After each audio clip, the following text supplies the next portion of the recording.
December 1944. Near the German border, the Hürtgen forest was frozen solid. The trees stood like soldiers made of ice, and the snow swallowed sound. In that silence, less than 200 United States Marines stood alone, outnumbered, cut off, and nearly out of ammunition.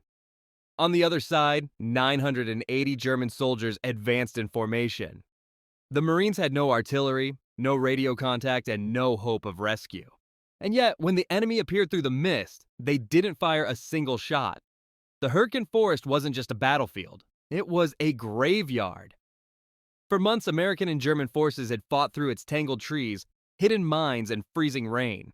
It was the longest battle on German soil during World War II, a place where cold killed as many men as bullets.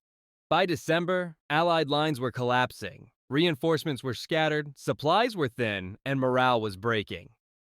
To hold one collapsing sector, a small detachment of U.S. Marines was pulled from Italy and dropped into the forest, a place they were never meant to be. Their orders were simple: hold for 48 hours.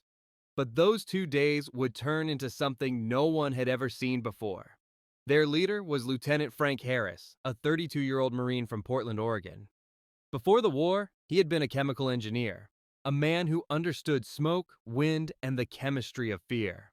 He had fought in the Pacific, from Guadalcanal to Saipan, earning a reputation for quiet, unconventional thinking. So when scouts returned with news that nearly 1,000 German troops were approaching and that they would arrive within 36 hours, Harris didn't panic. He just walked the perimeter, took notes in a small leather book, and whispered 4 words that would change everything. "We'll fight with smoke." The men stared at him in disbelief. Smoke against a battalion? But Harris wasn't joking. He understood that in this forest, with its fog, silence, and narrow sightlines, the enemy's greatest weapon wasn't firepower, but perception. And perception could be broken. All night, the Marines worked in the snow. They tore open ration crates, scavenged oil from a broken Jeep, and packed rags into tin cans to make improvised smoke pots. They mapped the wind. They practiced fake movements, sound cues, and even fake radio chatter. This wasn't warfare, it was theater, a performance designed to make the enemy believe in ghosts. At dawn on December 17, 1944, the first flare rose, white, not red. Within seconds, the clearing erupted in a wall of smoke. It rolled low over the snow, thick and living, twisting through the trees like fog with a heartbeat. Visibility dropped to almost nothing. From the east, the German scouts hesitated. Was it a retreat? Was it cover for armor? They couldn't tell. Then came the sounds. Metallic scraping, chains clanking, the thud of boots. But there were no tanks, no guns. Only Marines hidden in the fog, dragging tools and ration tins to create the sound of an army that didn't exist. Panic spread through the German lines. Officers shouted orders into radios that no longer worked. Scouts fired blindly into the mist. Some soldiers swore they saw silhouettes moving in the trees, dozens of them, when in truth, not a single Marine had moved an inch. Then Harris gave the order. Silence. The noise stopped. No footsteps. No gunfire. Nothing.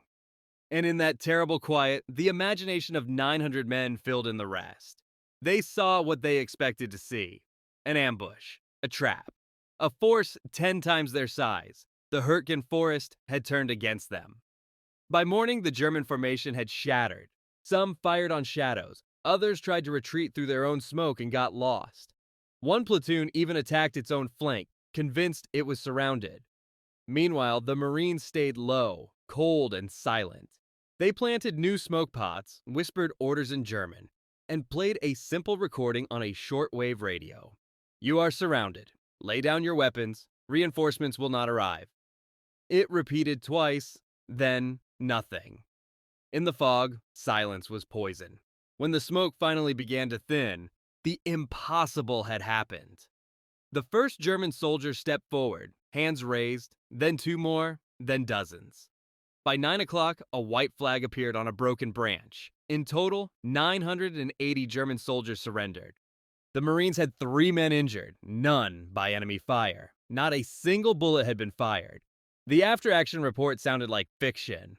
Headquarters called it tactically implausible, but it was true. They didn't fight them, they outhot them. The story never made the papers.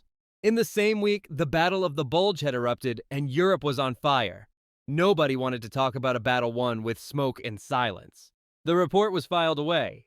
The men received no medals. Lieutenant Harris never spoke of it again. But among the captured Germans, the memory lingered. One sergeant later said, "The smoke came alive. We thought the forest itself was hunting us." In the chaos of war, victory usually belongs to those who shoot first. But in the frozen woods of Hürtgen, one man proved another truth. That fear can be a weapon, silence can be strategy, and sometimes, the smartest battle is the one you never have to fight.